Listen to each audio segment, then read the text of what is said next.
When holding onto the body of the flute, make sure to avoid putting any pressure on the keys and rods.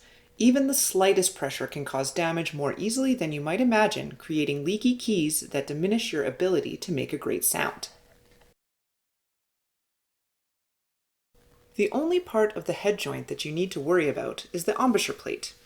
Any unnecessary handling of it can loosen the solder, and eventually the embouchure plate could pop right off.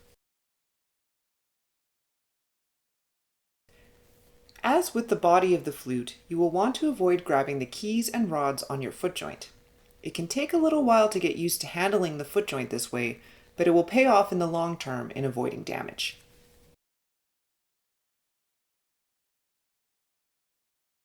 Now here is where the real fun begins. Start by opening up your case and grabbing the body and head joint of your flute as previously instructed.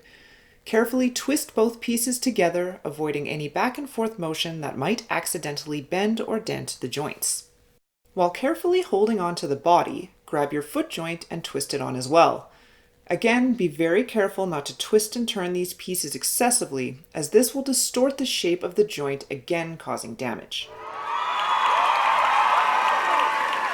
To disassemble the flute, you can carefully twist apart each piece and put it back into your flute case, ensuring that you keep it clean and damage-free.